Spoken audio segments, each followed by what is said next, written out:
जय श्री कृष्णा, जय श्री राधे। कैसे हो दोस्तों आप सभी। उम्मीद करती हूँ आप सब बहुत ही बढ़िया होंगे।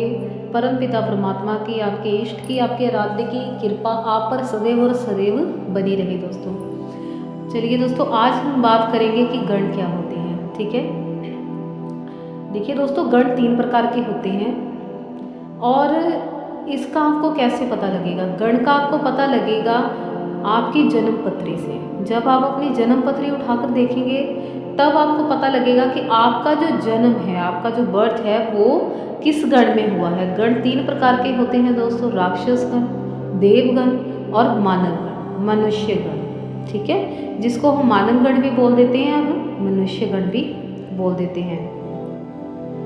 तीनों गणों में दोस्तों कोई ना कोई कमियां और कोई ना कोई खासियत जरूर होती है। तीनों में अपने अपने स्वभाव, अपनी अपनी प्राकृतिक गतिविधियां, अपनी अपना कर्म, अपना अपनी सोच होती है। ठीक है, अपनी अपनी तौर तरीके होते हैं और अपने अपने हिसाब से इनको सफलता मिलती है जीवन में। चलिए, सबसे पहले हम बात करेंगे देवगण की। देखिए दोस्तों, देवगण के जो मनुष्य होते हैं वो बहुत ही अच्छे लोग होते हैं। इनकी जो सोच होती है वो बहुत ही पॉजिटिव होती है।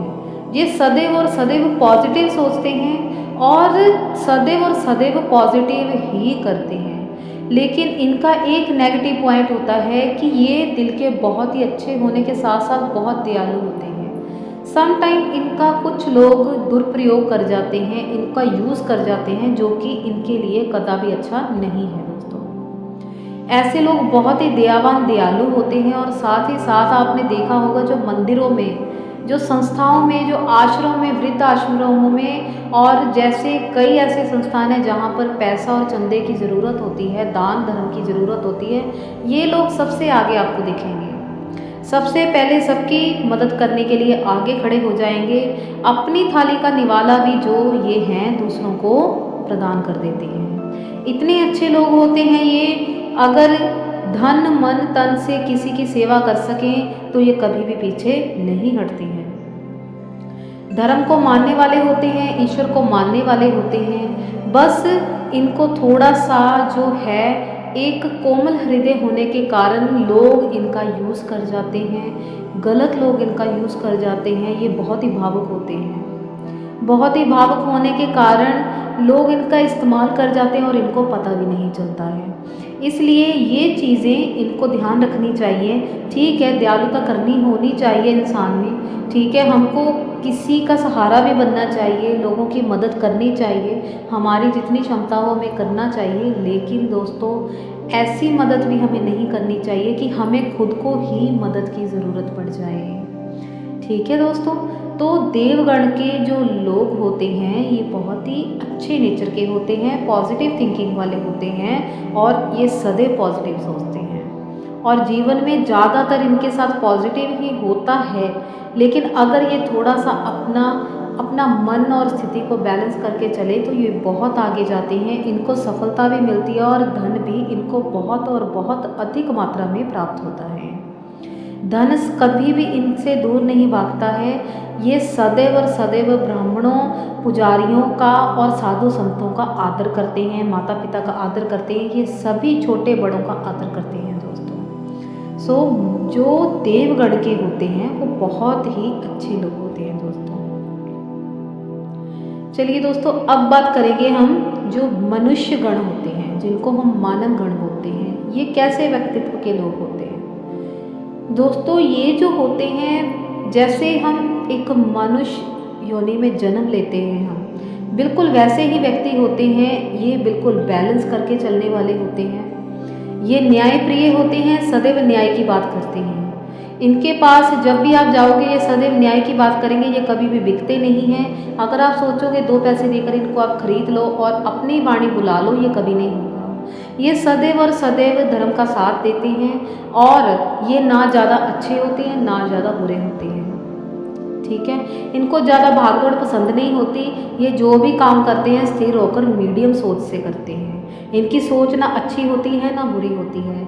ये जीवन के दोनों जो दायरे होते हैं उनको बैलेंस करके चलते हैं। जैसे एक तराजू होता है ना दोस्तों, वैसे ही एक तराजू जैसे ना इधर ज़्यादा होता है ना उधर ज़्यादा होता है, वैसे ये व्यक्ति होते हैं। ऐसी इनकी सोच होती है निष्पक्ष, जो एक न्याय होता है ये यही लोग कर सकते हैं। ये कभी किसी भी पक्ष की तरफ से नहीं बोलते, ये सदैव और सदैव सही डिसीजन लेते हैं और जो सत्य होता है केवल और केवल सत्य ही बोलते हैं। ये जीवन में बहुत सफलता प्राप्त करते हैं, प्रैक्टिकल होते हैं और साथ ही साथ अपने कर्म को ही प्रधान मानते हैं। ईश्वर से पहले अपने कर्म को प्रधानता देने वाले ये व्यक्ति होते हैं। और सच है, ऐसे व्यक्ति अपने कर्म के दम पर सभी प्रकार की सफलताएं जीवन में प्राप्त करते हैं। ये जिस चीज़ में भी हाथ डालते हैं वो निश्चित तौर पर इनको प्राप्त हो जाती है, इनको सफलता मिलती है। ये जिस दौर में जिस भी दिशा में आगे बढ़ेंगे इनको वहाँ से सफलता प्राप्त होती है। प्रैक्टिकल होने के कारण इनका कोई लाभ और फ़ायदा नहीं उठा पाता, ये उसी को लाभ और बेनिफिट देते हैं जिनसे इनको कुछ मिलता है, या जहाँ इनको लगेगा कि नहीं यहाँ पर मुझे इस व्यक्ति के साथ खड़े होना चाहिए, ये वही उसका साथ देंगे। इनको लोग यूज़ नहीं कर पाते हैं। ये सदैव और सदैव प्रैक्टिकल सोच के साथ आगे बढ़ते हैं अपने जीवन में। दृढ़ता और सहनशीलता इनमें स्वाभाविक रूप से दिख जाती है दोस्तों। चलिए दोस्तों, अब बात करेंगे हम राक्षस गण की। तो कैसे होते हैं दोस्तों राक्षस जो गण होते हैं, जो इस गण में पैदा होते हैं, राक्षस गण में, वो लोग कैसे होते हैं? नाम सुनते ही हमारा दिल घबरा जाता है, हमारा मन घबरा जाता है कि हम तो राक्षस गण में पैदा हुए। लेकिन रुक जाइए दोस्तों, ये गण इतना अच्छा होता है जो इनको प्राप्ति हुई है भगवान से, ये उन दोनों गणों को भी प्राप्ति नहीं हुई जो देवगण में पैदा हुए हैं, जो मानव गण में पैदा हुए हैं, उनके पास भी ये सिद्धि नहीं होती है जो राक्षस गणों के पास होती है। जो राक्षस गण में पैदा होते हैं, नाम सुनने से तो बहुत भयंकर और भयावह लगता है, लेकिन इनकी खूबियाँ जानकर आप चौंक जाएंगे। इनके पास परमात्मा के द्वारा दी गई एक ऐसी शक्ति होती है जिनको पाने के लिए लोग कितनी तपस्या करते हैं। उसको बोलते हैं सिक्स सेंस। सिक्स सेंस इनकी बहुत तेज होती है, इनकी छठी इंद्रिय जागृत होती है। अगर ये थोड़ी सी भी मेडिटेशन की तरफ ध्यान दें तो इनके सातों के सातों चक्र जागृत हो जाते हैं उनको, और इनको जीवन में साक्षात्कार होता है पर ब्रह्म का, उस परम पिता परमात्मा का साक्षात्कार कर लेते हैं। बहुत ही पावरफुल नेचर के होते हैं, बहुत ही मनोबल इनका तेज होता है, बहुत ही पावरफुल सोच के होते हैं। इनकी बस थोड़ी सी एक नेगेटिव पॉइंट होती है कि ये नेगेटिव ज़्यादा सोचते हैं, लेकिन ये भी सत्य है कि ये नेगेटिव वही सोचेंगे, यहाँ सच में कुछ ना कुछ नेगेटिव होगा दोस्तों। इनको नेगेटिव चीज़ों का आभास हो जाता है, छुपी हुई चीज़ें, छुपी हुई ऐसी बातें जो आम इंसान, आम व्यक्ति नहीं समझ पाता, वो इनको आभास हो जाता है। अगर कोई इनके सामने बैठकर झूठ बोलेगा तो ये एक सेकंड में उसका झूठ पकड़ लेंगे। इनके साथ अगर कोई छल करेगा तो ये उसका छल पकड़ लेंगे।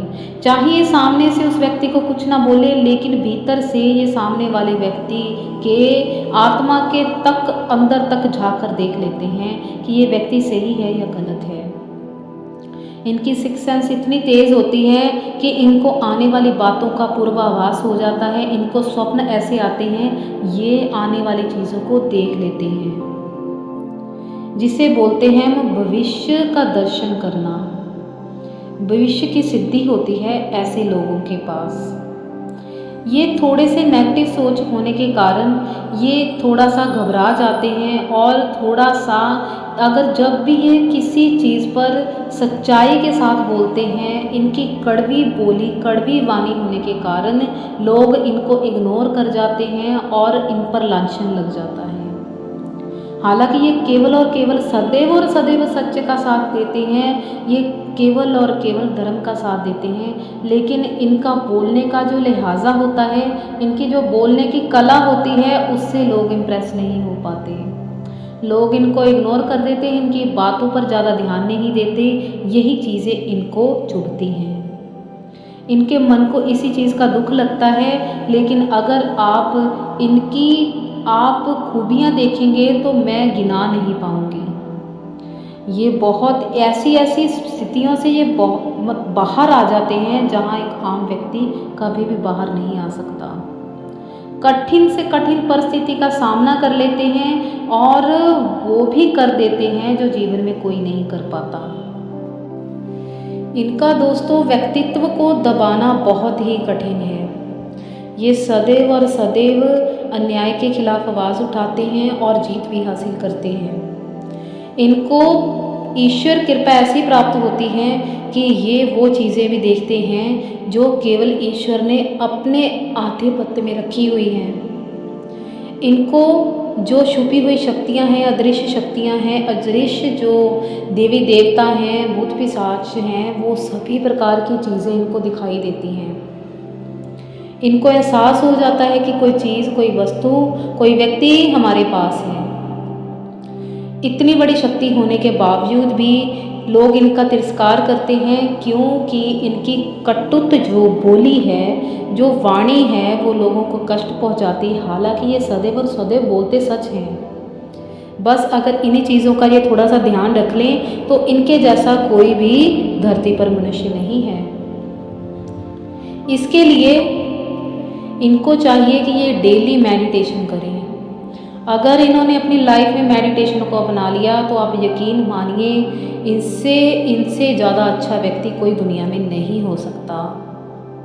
कोई भी इनसे ज़्यादा अच्छा व्यक्ति नहीं हो सकता दोस्तों। प्लीज़ टाइम निकालिए। अगर आप राक्षस गण के हैं तो आप मेडिटेशन ज़रूर करें दोस्तों, ज़रूर करें, क्योंकि मेडिटेशन आपको आपकी लाइफ को एक ऐसे ट्रैक पर ले जाएगी जहाँ पर आपने इमेजिन भी नहीं किया होगा। लोग आपकी बात सुनेंगे, आप पर ध्यान देंगे, आपकी बातों को तवज्जो देंगे, वो समझेंगे कि आप सही हैं, आप सही बोल रहे हैं। हमें जीवन में क्या चाहिए?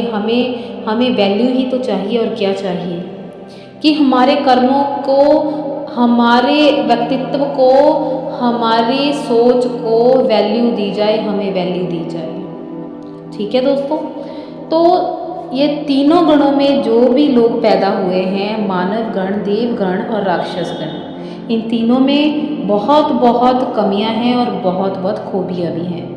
ईश्वर जो करते हैं वो अच्छे के लिए ही करते हैं दोस्तों। चलिए दोस्तों, फिर मिलूंगी अपनी नेक्स्ट वीडियो में। तब तक के लिए जय जय श्री कृष्णा, जय जय श्री राधे।